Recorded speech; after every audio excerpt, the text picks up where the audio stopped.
Mis hermanos, entremos ahora a la exposición de la palabra de Dios para seguir avanzando en nuestro estudio del libro de Eclesiastés. Y el día de hoy vamos a dar inicio al capítulo 2, donde estaremos analizando los siguientes dos puntos, al menos en los primeros 11 versículos. El primer punto que analizaremos es la vanidad en los placeres. Y el segundo punto será la vanidad en las obras. Así que a través de estos dos puntos analizaremos los primeros 11 versículos del capítulo 2. Así que les invito a abrir su Biblia para que demos lectura al texto base en Eclesiastés capítulo 2, versos 1 al 11. Dice aquí la palabra de Dios. Dije yo en mi corazón, ven ahora, te probaré con alegría y gozarás de bienes, mas he aquí esto también era vanidad. A la risa dije, enloqueces. Al placer, ¿de qué sirve esto? Propuse en mi corazón agasajar mi carne con vino y que anduviese mi corazón en sabiduría, con retención de necedad hasta ver cuál fuese el bien de los hijos de los hombres, en el cual se ocuparán debajo del cielo todos los días de su vida. Engrandecí mis obras, edifiqué para mí casas, planté para mí viñas, me hice huertos y jardines y planté en ellos árboles de todo fruto. Me hice estanques de agua para regar de ellos el bosque donde crecían los árboles. Compré siervos y siervas y tuve siervos nacidos en casa. También tuve posesión grande de vacas y de ovejas, más que todos los que fueron antes de mí en Jerusalén. Me amontoné también plata y oro y tesoros preciados de reyes y de provincias. Me hice de cantores y cantoras, de los deleites de los hijos de los hombres y de toda clase de instrumento de música. Y fui engrandecido y aumentado más que todos los que fueron antes de mí en Jerusalén. A más de esto conservé conmigo mi sabiduría. No negué a mis ojos ninguna cosa que desearan, ni aparté mi corazón del placer alguno, porque mi corazón gozó de todo mi trabajo y esto fue mi parte de toda mi faena. Miré yo luego todas las obras que habían hecho mis manos y el trabajo que tomé para hacerlas, y he aquí todo era vanidad y aflicción de espíritu y sin provecho debajo del sol. El título que le hemos dado a esta enseñanza es Vanidad en los placeres y las obras. Vanidad en los placeres y las obras. Oremos. Oh Padre Celestial, pedimos que nos hables a través de tu palabra, que tu Espíritu Santo también nos dé convicción de lo que tú quieres transmitirnos a través de esto que escribió Salomón, Señor, porque a través de lo que nos va a transmitir hoy tu palabra, nos quieres dar un mensaje para que analicemos cómo estamos viviendo nuestra vida, Señor. Así que te pido que utilices a este instrumento inútil para poder edificar a sus hermanos y de esa forma todos podamos ser bendecidos y edificados con tu palabra. Así que ponemos esta enseñanza en tus manos y lo hacemos en el nombre de Jesús. Amén y amén. Según el diccionario de la lengua española, el hedonismo es la teoría que establece el placer como fin y fundamento de la vida. Es la teoría que establece el placer como fin y fundamento de la vida. Por lo tanto, cuando una persona está viviendo bajo la influencia del hedonismo, será una persona que siempre estará buscando placeres físicos sin ningún tipo de restricción, como lo son, por ejemplo, a través de consumo de drogas, a través de pornografía o incluso a través de relaciones sexuales fuera del matrimonio, ya que su único objetivo es el placer físico, sin importar el daño que le pueda hacer a otra persona. Lo único que quiere es satisfacerse. Ahora, por otro lado, también está el narcisismo, el cual, según el diccionario de la lengua española, se refiere a la excesiva complacencia en la consideración de las propias facultades u obras. Y por lo tanto, una persona que está actuando bajo el narcisismo va a ser una persona que estará viviendo más o menos en estas 5 características que voy a mencionar. Y la primera es creerse que es superior a los demás. Y como se cree superior a los demás, piensan que tiene, o esta persona piensa que tiene que tener un trato especial. En segundo lugar, es una persona que tiene necesidad de admiración y por lo tanto siempre quiere que estén reconociendo lo que él hace o sus obras. En tercer lugar, es una persona que tiene falta de empatía y por lo tanto menosprecia los sentimientos de otras personas. En cuarto lugar, es una persona que tiene una autoestima frágil y por lo tanto es muy sensible a las críticas. Y en quinto lugar, es una persona que tiene dificultad para aceptar los fracasos. Y por lo tanto, si una situación se le pone muy complicada o muy grave, lo va a hacer que caiga en una crisis emocional. Ahora, por lo que nos enseña el texto que vamos a analizar el día de hoy, Salomón está manifestando tanto el hedonismo como el narcisismo.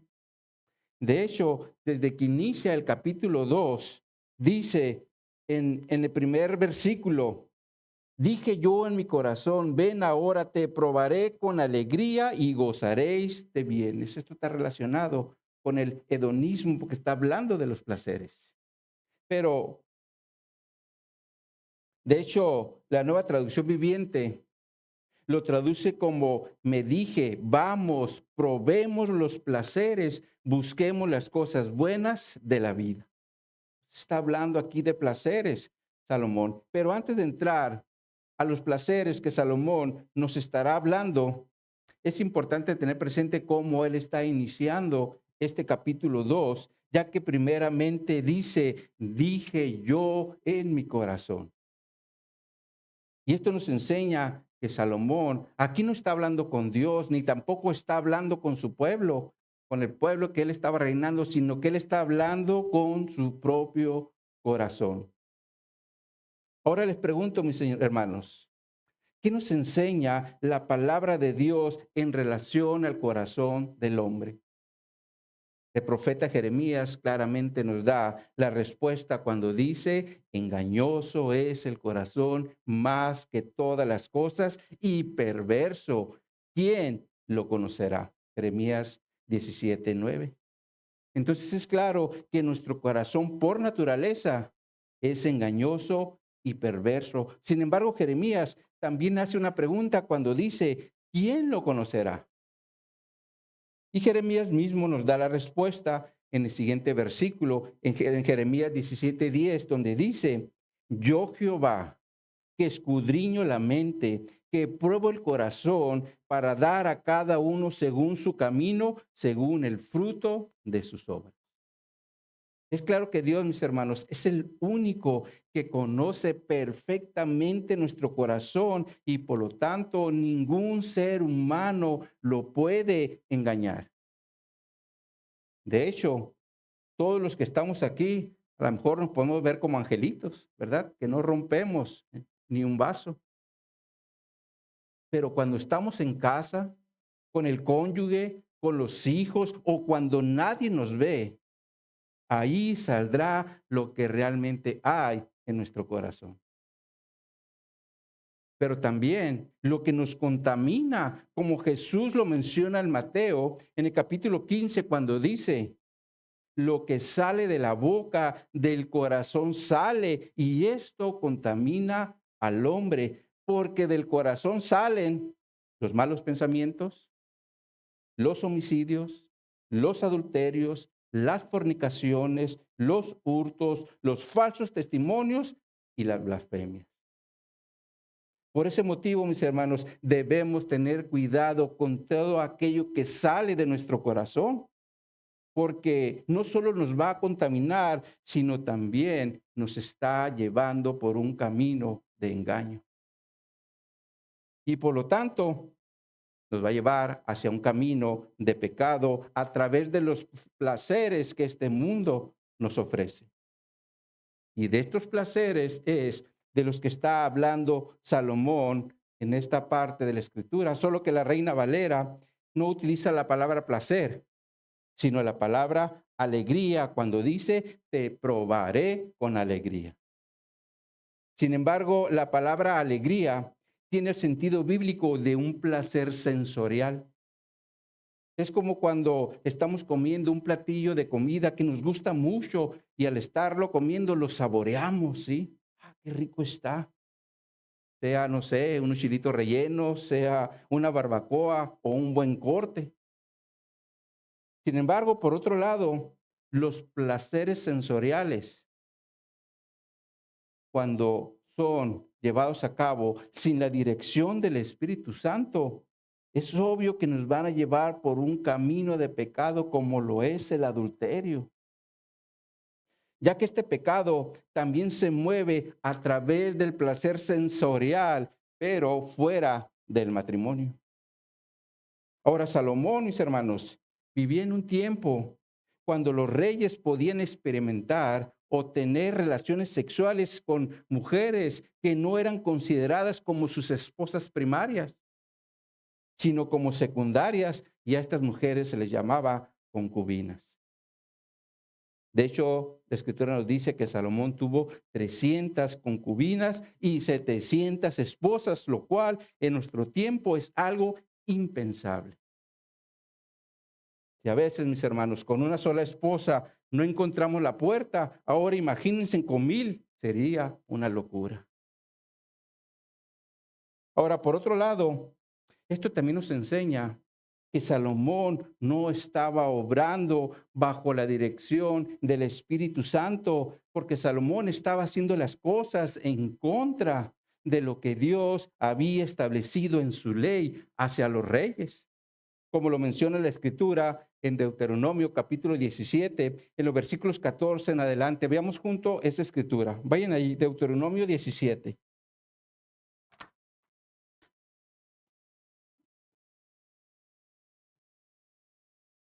Vamos a leer a partir del versículo 14.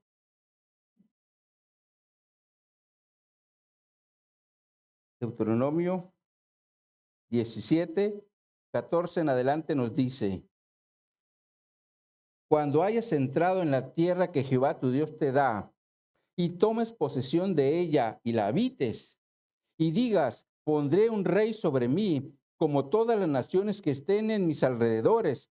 Ciertamente pondrás por rey sobre ti al que Jehová tu Dios escogiere de entre tus hermanos, podrá rey sobre ti. De tus hermanos pondrá rey sobre ti. No podrás poner sobre ti a hombre extranjero que no sea tu hermano. Pero él, hablando del que va a ser el rey, no aumentará para sí caballos, ni hará volver al pueblo a Egipto con el fin de aumentar caballos, porque Jehová os ha dicho, no volváis nunca por este camino. Pero observen lo que dice el versículo 17. Ni tomarás para sí muchas mujeres, para que su corazón no se desvíe, ni plata ni oro amontonará para sí en abundancia. Es claro, mis hermanos, que la instrucción que el Señor le dio a su pueblo y sobre todo a los reyes era que no tomaran muchas mujeres para que su corazón no se fuera a desviar. Pero también les dice en los versículos 17 y 18, y cuando se siente sobre el trono de su reino, entonces escribirá para sí en el libro de una copia de esta ley del original que está a la ciudad de los sacerdotes levitas, y lo tendrá consigo y lo leerá en él todos los días de su vida para que aprenda a temer a Jehová su Dios, para guardar todas las palabras de esta ley y estatutos y estos estatutos para ponerlos por obra. Es claro que Salomón, mis hermanos, en este periodo de su vida había dejado de seguir la dirección que el Señor le había dado en su palabra. Pero también la instrucción de no tener muchas mujeres. Motivo por el cual el corazón de Salomón se desvió como Dios lo había dicho en su palabra. Y como Salomón, mis hermanos, ya no está considerando la palabra de Dios, dice en el versículo 1, probaré con alegría, o como lo traduce la Nueva Traducción Viviente, probemos los placeres. Es claro que Salomón aquí está actuando no bajo la dirección del Espíritu Santo, sino bajo la dirección de su corazón engañoso y perverso. Por ese motivo, un poco más adelante, en el capítulo 11, en el versículo 9, le dice a los jóvenes, alégrate, joven, en tu juventud, y tome placer tu corazón en los días de tu adolescencia, y anda en los caminos de tu corazón y a la vista de tus ojos, pero sabe que sobre todas estas cosas te juzgará Dios. Aquí en la primera parte de este versículo, es claro que se está manifestando el hedonismo, porque Salomón está aconsejando a los jóvenes a tomar placer en su corazón. Y aparte les dice que anden en los caminos de su corazón. Lo que tú desees, anda en esos caminos. Y esto es algo, mis hermanos, que actualmente pasa en muchos jóvenes porque solo se centran en el placer y la diversión que hay o que desea su corazón. Lo cual desafortunadamente ha llevado a muchos jóvenes a las adicciones y son atrapados al punto que después no pueden salir por estar siguiendo su corazón engañoso. Por eso hay que tener mucho cuidado con los placeres que desea nuestro corazón, porque como lo vimos y como lo enseña la palabra de Dios, es engañoso y nos puede llevar a una esclavitud a través o como lo es una adicción. Sin embargo, retomando el consejo que Salomón le está dando a los jóvenes, hay algo que todos debemos tomar en cuenta y esto es cuando Salomón les dice en la última parte a los jóvenes, pero sabe que sobre todas estas cosas te juzgará Dios. Es claro que Salomón sabía que hay un Dios que va a juzgar todas las cosas. Por ese motivo lo está mencionando. Sin embargo, es claro que Salomón está haciendo caso omiso al consejo que él mismo estaba dando. Es como cuando alguien nos dice, oye, no está bien que andes en chismes. Y a los días nos damos cuenta que esa persona es bien chismosa. Como que no hay congruencia, ¿verdad? Sin embargo, no podemos negar que es un buen consejo porque no es bueno andar en chismes. Y de igual forma, no es bueno que andemos en los placeres que nuestro corazón desea, porque es ahí donde Satanás y sus demonios va a operar para atraparnos y de esa forma hacernos que nos desviemos de los caminos de Dios. Ahora, Salomón, después de hablar de los placeres a través de la palabra alegría, dice, y gozarás de bienes, los cuales ciertamente llegan como resultado de los placeres. Por eso la Nueva Versión Internacional lo traduce de la siguiente forma. Se los vamos a poner en la pantalla. Dice esta traducción. Me dije entonces, vamos pues, haré la prueba con los placeres y me daré la gran vida. Pero aún esto resultó absurdo, dice. Es claro que cuando una persona anda en los placeres de la vida, creerá que esto es la gran vida. Sin embargo, la realidad es que solo es una ilusión, porque a través de los placeres que la persona está disfrutando, lo que realmente van a hacer es que tenga un hueco en su corazón que solo Dios puede llenar. De hecho, hay testimonios de personas que se la han pasado viajando comiendo en los mejores restaurantes y trayendo la mejor ropa. Pero como Dios no está dirigiendo su corazón o están actuando fuera de los caminos de Dios, han terminado incluso en el suicidio, por ese hueco que traen ahí.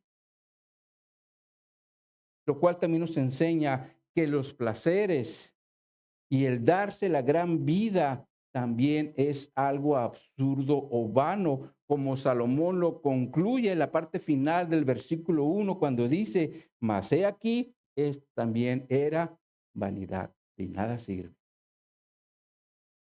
Es claro, mis hermanos, que Dios quiere que nos demos cuenta que de nada nos va a servir llenarnos de toda clase de placeres y darnos la gran vida si Dios no está dirigiendo nuestro corazón.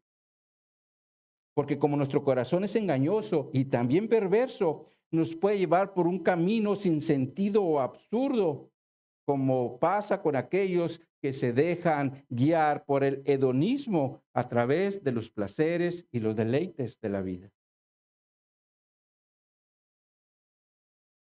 Ahora, bajo este mismo contexto, es decir, del hedonismo, Salomón dice en el versículo 2, a la risa dije, enloqueces, y al placer, ¿de qué sirve esto? Cuando miramos a la gente sonreír, por lo regular pensamos que están alegres porque la risa siempre manifiesta alegría o regocijo. Sin embargo, hay risas que también se pueden dar en un contexto de incredulidad, como pasó con Sara cuando se enteró que tendría un hijo a su edad avanzada, como se menciona en Génesis en el capítulo 18, verso 12, donde dice, se rió pues Sara entre sí, diciendo, después que he envejecido, ¿tendré deleite siendo también mi señor ya viejo? Es claro que Sara se rió de incredulidad. No lo puedo creer. ¿Cómo puede ser posible? ¿Verdad? Pero también tenemos, mis hermanos, la risa que expresa dolor. En este sentido, hay una película que se llama Pepe el Toro, de por allá de los años de 1953. ¿Quién la miró? ¿Se acuerda de la película Pepe el Toro? Hay una escena donde Pepe el Toro pierde a su hijo y sale él riéndose de dolor, ya que su hijo Torito pues había fallecido y sale risa y risa y risa, pero es una risa de llanto y de dolor. Ahora también está la risa irónica, la cual es simulada y fácil y falsa. Sí, te estás riendo con alguien, pero realmente es falsa. Pero la risa, mis hermanos, a la que Salomón se refiere es a la risa de locura. Por eso la Nueva Traducción Viviente la traduce como risa tonta. Esto es como cuando estamos con los amigos y nos reímos de cualquier tontería y estamos a risa y risa y risa, pero sin sentido. Esa es la idea de una risa tonta. Sin embargo, Salomón aquí nuevamente menciona el placer, pero ahora lo hace a través de una pregunta cuando dice, ¿de qué sirve esto? Y por el contexto, la respuesta es que no sirve de nada, ya que el placer, cuando es gobernado por un corazón engañoso, será sin sentido o en vano, como lo vimos en el versículo 1. Ahora Salomón continúa diciendo en el versículo 3, propuse en mi corazón agasajar mi carne con vino y que anduviese mi corazón en sabiduría, con retención de necedad, hasta ver cuál fuese el bien de los hijos de los hombres, en el cual se ha ocupado debajo del cielo todos los días de su vida. Salomón, mis hermanos, aquí continúa describiendo su búsqueda en el placer, pero ahora lo hace a través del vino. Lo cual también nos enseña que Salomón estaba yendo por un camino contrario al que él mismo había dicho o escrito en Proverbios 21, donde dice, el vino es escarnecedor, la sidra alborotadora, y cualquiera que por ellos yerra no es sabio. Aquí Salomón claramente describe que el vino es escarnecedor y el sentido bíblico de esta palabra es el de una persona que se mofa, se burla o trata con desprecio a los demás, incluso les grita con escarnio. De hecho, David, el padre de Salomón, también habló de los escarnecedores en el Salmo 1 cuando dice: bienaventurado el varón que no anduvo en consejo de malos, ni estuvo en camino de pecadores, ni en silla de escarnecedores se ha sentado. Es claro que el vino es escarnecedor porque domina a las personas y las lleva a un camino de perdición también. Por eso Salomón menciona aquí la palabra yerra en el capítulo 20, verso 1 que leímos, porque esto se refiere a perderse. Yerra, te pierdes. Y esto, mis hermanos, es algo que Dios no quiere en ninguno de sus hijos. Por ese motivo nos dice a nosotros como iglesia en Efesios capítulo 5, verso 18, no os embriaguéis con vino en el cual hay disolución, antes bien sed llenos del Espíritu. Es claro que Dios quiere que seamos gobernados por el Espíritu Santo y no por el vino, porque el vino nos puede llevar por un camino de disolución, es decir, un camino de desenfreno, un camino de inmoralidad, un camino de libertinaje o un camino de insensatez. Por eso, como hijos de Dios, debemos evitar el embriagarnos con vino, porque también el vino es como una serpiente que muerde, como Salomón también lo describe en Proverbios, en el capítulo 23, en los versos 29 adelante. Veamos ahora esa escritura. Véanlo allí en su Biblia. Proverbios 23, a partir del versículo 29.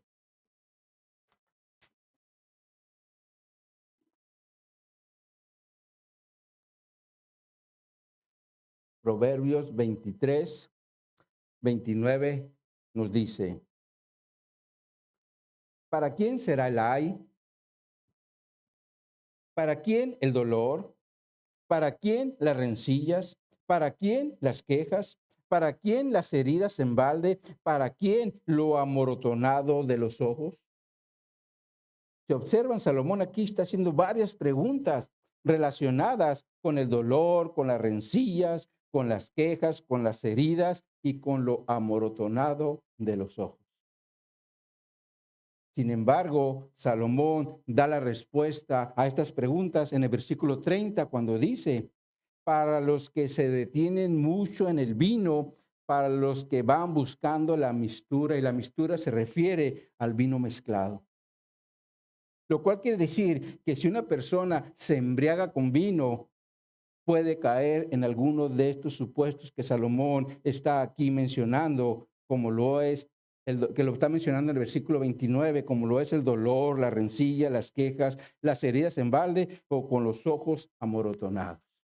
Andas todo borracho y cantándole pleito a todo mundo, ¿no? Y terminas todo golpeado. Por ese motivo, Salomón, ahora en los versículos 31 al 33, da un consejo cuando dice: no mires al vino cuando rojea. Cuando resplandece su color en la copa, se entra suavemente. Mas el fin como serpiente morderá y como áspid dará dolor. Tus ojos mirarán cosas extrañas y tu corazón hablará perversidades. ¿Se dan cuenta por qué es importante no embriagarse con vino? Sin embargo, Salomón ahora en su insensatez lo está buscando, como lo menciona en Eclesiastés 2:3. Regresemos ahí. Dice Salomón: propuse mi corazón agasajar, y esto se refiere a estimular su carne, y lo está estimulando con vino. Y que anduviese mi corazón en sabiduría, es decir, el conocimiento que ha adquirido como rey con la retención de la necedad, continúa diciendo, y esto se refiere a la locura, hasta ver cuál fuese el bien de los hijos de los hombres, en el cual se ocupan debajo del cielo todos los días de su vida. Ahora, miren cómo lo traduce la Nueva Traducción Viviente. Se los vamos a poner en la pantalla. Dice esta traducción: después de pensarlo bien, decidí alegrarme con vino. Y mientras seguía buscando sabiduría, me aferré a la insensatez. Así traté de experimentar la única felicidad que la mayoría de la gente encuentra en su corto paso por este mundo.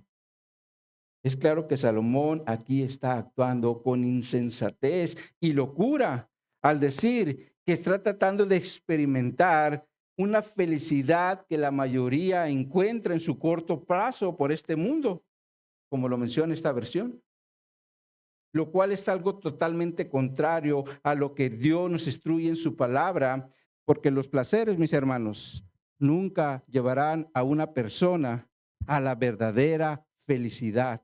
Al contrario, los hundirá más en el pecado.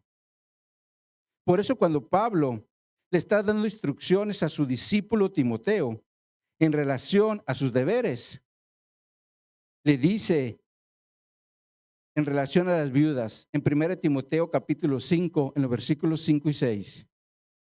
Mas a la que en verdad es viuda y que ha quedado sola, espera en Dios y es diligente en súplicas y oraciones noche y día. Pero la que se entrega a los placeres viviendo está muerta. Es claro que los placeres, mis hermanos, en lugar de darnos vida, nos dan muerte, como Pablo le está diciendo aquí a Timoteo. Ahora Salomón, después de tratar el asunto de los placeres, empieza a tocar las obras que él hizo. Y aquí es donde ya lo relacionamos con el narcisismo, porque empieza a presentar todo lo que hizo como siendo alguien superior a los demás. Dice en el versículo 4. Engrandecí mis obras, edifiqué para mí casas, planté para mí viñas. Se observan, Salomón empieza diciendo, engrandecí mis obras. Y esto ya de entrada es un problema, porque el engrandecimiento puede llevar a una persona a olvidarse de Dios. Como la misma escritura lo enseña en Deuteronomio capítulo 8, en los versículos 11 al 14, donde nos dice, cuídate de no olvidarte de Jehová tu Dios para cumplir sus mandamientos, sus decretos, sus estatutos que yo te ordeno yo. No suceda que comas y te sacies y edifiques buenas casas en que habites y tus vacas y tus ovejas se aumenten y la plata y el oro se te multipliquen y todo lo que tuviese se aumente, se enorgullezca tu corazón y te olvides de Jehová tu Dios que te sacó de la tierra de Egipto de casa de servidumbre. Es claro que Dios aquí le está diciendo al pueblo y por extensión a nosotros que tengamos cuidado con el orgullo, sobre todo cuando nuestros bienes se aumenten. Porque el orgullo nos puede llevar a olvidarnos de Dios. Y eso fue lo que estaba pasando aquí con Salomón, porque está describiendo sus obras sin considerar a Dios. Por eso es que dice, me engrandecí o me hice, como lo veremos más adelante, cuando debería decir, gracias a Dios, porque me permitió hacerlo. Pero como estaba ensoberbecido, dice, engrandecí mis obras. Y después describe cuáles eran parte de sus obras. Y lo primero es cuando dice, edifiqué para mí casas. Y ciertamente hay varias casas que Salomón edificó que realmente eran palacios. Menciona uno en Jerusalén, hay otro en el bosque, pero también hay uno que le hizo, un palacio que le hizo a la hija de Faraón que había tomado por mujer. Y esto lo vemos en el primer libro de Reyes, en el capítulo 7. Y por lo que nos enseña la escritura, es claro que Salomón tuvo varias casas, las cuales eran palacios muy lujosos. Ahora, después de mencionar las cosas que él edificó, menciona sus viñas donde se producían uvas para los vinos. Y después en los versículos 5 y 6 continúa diciendo, me hice huertos y jardines y planté en ellos árboles de todo fruto. Me hice estanques de aguas para regar de ellos el bosque donde crecían los árboles. Es claro que Salomón aquí está exaltando las obras que hizo, sobre todo alrededor de sus casas o palacios, como lo eran los huertos y los jardines, incluyendo los árboles frutales. Los cuales, mis hermanos, era muy común encontrar en los palacios de los reyes, solo que Salomón dice que superaba a los demás y los está utilizando para inflar su ego. Miren todo lo que yo hice. Por eso es que encontramos palabras como engrandecí mis obras, me hice huertos y jardines y me hice estanques de agua, donde el yo resalta a la vista. Sin embargo, no termina ahí. Continúa diciendo en el versículo 7, compré siervos y siervas y tuve siervos nacidos en casa. También tuve posesión grande de vacas y de ovejas, más que todos los que fueron antes de mí en Jerusalén. Ahora, para que Salomón pudiera tener todo lo que dice que él construyó, que hizo, es obvio que necesitaba mano de obra, ¿verdad? Porque es imposible que una persona pueda hacer todo eso que le está describiendo. Y por ese motivo es que Salomón tuvo que hacer compras de siervos y siervas, las cuales realmente eran esclavos, como lo traduce la Nueva Biblia de las Américas, ya que en ese tiempo era muy común que los reyes tuvieran esclavos. De hecho, Abraham también tuvo esclavos y con ellos fue a rescatar a su pariente Lot cuando invadieron la ciudad de Sodoma donde vivía y lo hicieron preso.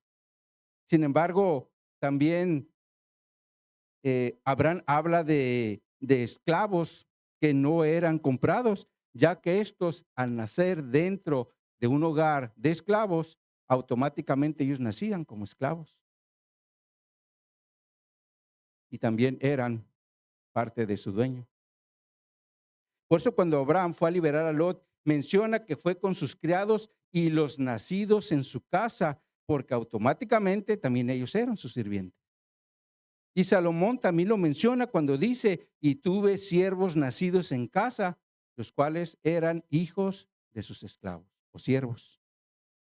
Sin embargo, la realidad es que también había esclavos que eran utilizados para el servicio en el templo, como el sacerdote Esdras lo menciona en Esdras 2:58, donde dice, todos los siervos del templo e hijos de los siervos de Salomón, 392. Ahora, mis hermanos, si en el templo había 392 esclavos, ¿cuántos más habría en el área de servidumbre para atender las viñas, los huertos, los jardines y los árboles frutales de Salomón? Definitivamente deberían ser muchísimos, incluyendo aquellos que le servían en el área de los ganados.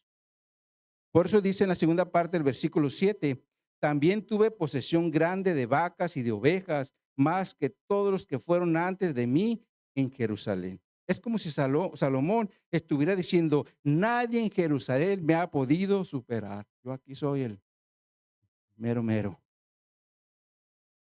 Y esto, mis hermanos, es narcisismo porque está expresando superioridad a los demás.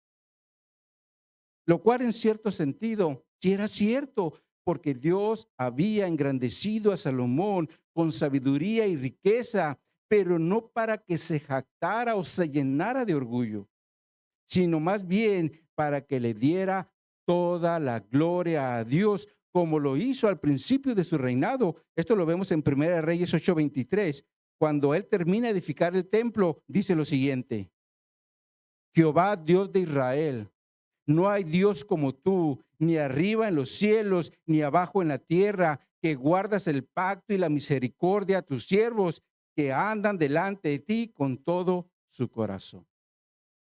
Es claro que Salomón al principio de su reinado le daba toda la gloria a Dios, pero en esta parte de su reinado está lleno de egocentrismo y por lo tanto no le está dando la gloria a Dios como al principio. Y bajo este mismo contexto, continúa diciendo en el versículo 8, me amontoné también plata y oro y tesoros preciados de reyes y de provincias. Me hice de cantores y cantoras, de los deleites de los hijos de los hombres y de toda clase de instrumento de música. Ahora, mis hermanos, cuando Salomón aquí dice me amontoné, esta palabra se refiere a reunir o recoger, solo que en este caso era de plata y de oro, los cuales él recogía de los reyes y de las provincias. Ahora, por lo que nos enseña la Escritura, cada 3 años le traían a Salomón plata y oro de Tarsis, junto con otras cosas, como se menciona en Primera de Reyes, en el capítulo 10, en los versículos 22 al 23, donde dice, porque el rey tenía en el mar una flota de naves de Tarsis, con la flota de Hiram. Una vez cada 3 años venía la flota de Tarsis y traía oro, plata, marfil, monos y pavos reales. Y excedía el rey Salomón a todos los reyes de la tierra en riquezas y en sabiduría. Ahora, les pongo un dibujo gráfico en la pantalla. Aquí podemos ver la ubicación de Tarsis. Y si dan cuenta, está en la región de lo que actualmente es España. Entonces, pues eran un buen viaje que hacían cada 3 años para llevarle a Salomón oro, plata y todo esto que menciona la Escritura. Y por lo tanto, esto quiere decir que siempre le estaban proveyendo riquezas a Salomón, las cuales él agarraba y amontonaba. Aunque también lo hacía de las provincias, como lo hace el contexto, como lo menciona el texto, ¿verdad? Ahora, ¿se imaginan, mis hermanos, estar recibiendo cada 3 años riquezas sin tener que ir a trabajar? Seguramente tendríamos una casa en las montañas, a todo lujo, como las casas que vemos cuando vamos circulando por el Freeway 8, así en las montañas, bien elegantes, ¿verdad? O también tendríamos una casa en la playa para ir a tomar el sol. Si estamos en la montaña y nos da frío, pues nos vamos al mar, a agarrar el sol. Ya nos dio mucho calor, pues nos regresamos a la montaña, ¿verdad? Son como los que en tiempo de verano, ¿qué hacen de aquí? Huyen a San Diego, a las montañas, ¿verdad? Porque obviamente tienen la facilidad, la facilidad. La realidad, mis hermanos, es que las riquezas nos van a ayudar a tener muchos lujos. Sin embargo, las riquezas y los lujos también pueden ser un peligro en la vida espiritual de una persona. Por eso Jesús dijo en Mateo 6:24, ninguno puede servir a dos señores, porque aborrecerá al uno o amará al otro, o estimará al uno o menospreciará al otro. No podéis servir a Dios y a las riquezas. La realidad es que las riquezas, mis hermanos, fácilmente pueden desviar el corazón de un ser humano y por lo tanto ya no va a considerar a Dios en lo que hace. Ahora, no es que las riquezas sean malas. La Escritura nos enseña que Job fue un hombre muy rico, Abraham también lo fue y Salomón, pues ni se diga. Pero el problema más bien es cuando las riquezas empiezan a controlar nuestro corazón para apartarnos de los caminos de Dios, como estaba pasando con Salomón en esta parte del periodo de su vida. Es decir, cuando se llenó de egocentrismo y también de placer, como lo menciona en la segunda parte del versículo 8, cuando dice, me hice cantores y cantoras de los deleites de los hijos de los hombres y de toda clase de instrumento de música. Ahora, mis hermanos, si le damos una vista rápida a esta segunda parte del versículo 9, seguramente lo relacionaríamos solamente con música o cantores, mujeres y hombres, como si tuviera una gran orquesta, ¿verdad? Pero si analizamos el texto desde otra traducción, como lo es la Nueva Biblia de las Américas, encontraremos que Salomón no está hablando solamente de música. Le ponemos en la pantalla la versión nueva de la nueva Biblia de las Américas. Eclesiastés 2:8, dice esta traducción. Reuní también plata y oro para mí y el tesoro de los reyes de las provincias. Me proveí de cantores y cantoras y de los placeres de los hombres de muchas concubinas. La versión internacional lo traduce de la siguiente forma. Amontoné oro y plata y tesoros que fueron de reyes y provincias. Me hice de cantores y cantoras y disfruté de los deleites de los hombres, formé mi propio harén. La pregunta es, mis hermanos, ¿por qué los reyes querían tener un harén? ¿Sería acaso para que le lavaran los trastes, les plancharan la ropa o para que fueran sus sirvientas? Definitivamente no, porque para eso tenía él esclavas. Creo que la palabra clave aquí es cuando dice deleites de los hombres o placeres de los hombres, como dice la Nueva Biblia de las Américas, lo cual puede ser una referencia a un placer sexual con mujeres, ya que Salomón tenía 300 concubinas en su harem para sus deleites. Ahora, ciertamente el harem en otros contextos también era utilizado para dar protección a las mujeres, pero aquí los placeres pero aquí más bien Salomón lo está mencionando en el contexto de los placeres de los hombres y todo indica que era en relación a un placer sexual de Salomón. Ahora, continúa Salomón diciendo en el versículo 9, y fui engrandecido y aumentado más que todos los que fueron antes de mí en Jerusalén, a más de esto conservé conmigo sabiduría. Salomón, mis hermanos, aquí nuevamente está haciendo énfasis a su engrandecimiento sobre sus antecesores, como ya lo había hecho en el versículo 7. Sin embargo, aquí dice que conservó su sabiduría. La pregunta es, ¿de qué sabiduría está hablando Salomón en este texto? Porque recordemos que hay una sabiduría que es terrenal, animal y diabólica, como Santiago lo menciona en su epístola, donde incluso también dice Santiago que hay una sabiduría que es de lo alto, la cual es pura, pacífica, amable, benigna, llena de misericordia y de buenos frutos, sin incertidumbre ni hipocresía. La pregunta es, ¿cuál de estas sabidurías es a la que se está refiriendo Salomón? ¿A la que es terrenal, animal o diabólica o a la sabiduría de lo alto? La respuesta la encontramos en el mismo contexto. Miren lo que dice el versículo 10. No negué a mis ojos ninguna cosa que desearan, ni aparté mi corazón de placer alguno, porque mi corazón gozó de todo mi trabajo y esto fue mi parte de toda mi faena.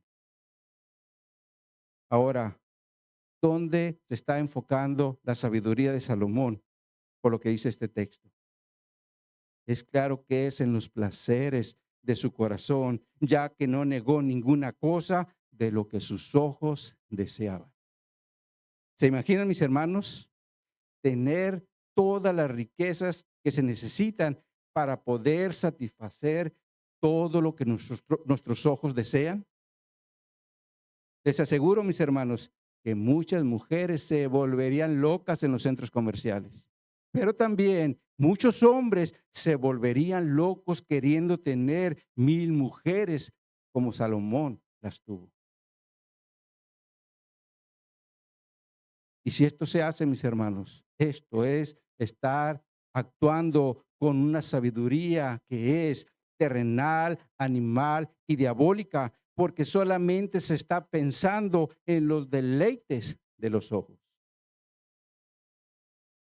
Ahora Salomón llega a la siguiente conclusión en el versículo 11 cuando dice, miré yo luego todas las obras que habían hecho mis manos y el trabajo que tomé para hacerlas, y he aquí, todo era vanidad y aflicción de espíritu y sin provecho debajo del sol.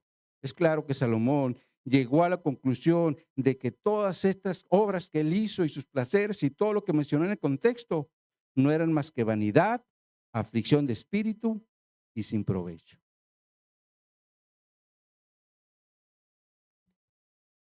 Y esto fue, mis hermanos, porque Dios no estaba gobernando la vida de Salomón, sino su corazón a través de sus sentidos y que lo llevaban a placeres en la vida. Así es. Entonces, como conclusión, mis hermanos, no permitamos que nuestros logros vayan a desviar nuestro corazón por el camino de los placeres o de los deleites de nuestros ojos, como lo hizo Salomón. Mejor rindamos nuestro corazón en agradecimiento a Dios por todo aquello que nos ha permitido tener, sea mucho o sea poco, para que de esa forma le demos toda la gloria a Dios, cada uno en lo personal o en los logros que hayamos tenido. Porque pueden ser logros en la familia, pueden ser logros en el área de trabajo, ¿verdad? Logros en la sociedad. Porque la realidad es que si Dios no está con nosotros, todo, absolutamente todo será vano y sin sentido. Y eso no es bueno para nosotros como hijos de Dios. Dios nos ayude, mis hermanos, a entender que si Dios no está con nosotros, terminaremos haciendo cosas vanas o sin sentido, como lo expresa Salomón en esta porción de la Escritura. Oremos, mis hermanos. Oh, mi Dios, ayúdanos, mi Dios, a entender lo importante que es vivir una vida de agradecimiento, reconociendo siempre todo aquello que hemos logrado, pero dándote la gloria a ti, Señor. Porque tú eres el que nos das capacidad para hacer las cosas, sabiduría para hacer las cosas, gracia ante los que nos rodean para poder hacer las cosas. No permita, Señor, que nuestro corazón se desvíe como nos estás enseñando en esta porción de la Escritura. Es claro que utilizaste a Salomón para enseñarnos a nosotros como iglesia que no debemos poner nuestro corazón en los deseos de los ojos o en los logros que hayamos efectuado en esta vida. Porque si lo hacemos, esto nos llevará al orgullo y por lo tanto pensaremos que somos superiores a los demás. No permita, Señor, que esto pase y ayúdanos a tener entendimiento para que siempre seamos agradecidos con lo mucho o con lo poco que tú nos das, Señor. Yo te doy gracias, Señor, por tu palabra y permite que podamos entender esto, Señor, para que te demos la gloria y la honra todo el tiempo y que nuestro corazón no se desvíe cuando vemos que hay prosperidad en nuestra vida, Señor. Que siempre aprendamos a tener un corazón humilde, sabiendo que todo proviene de ti, Señor. Así que gracias por tu palabra, gracias por tu Espíritu Santo y gracias por tu iglesia. En el nombre de Jesús lo hacemos para tu gloria y tu honra. Amén y amén.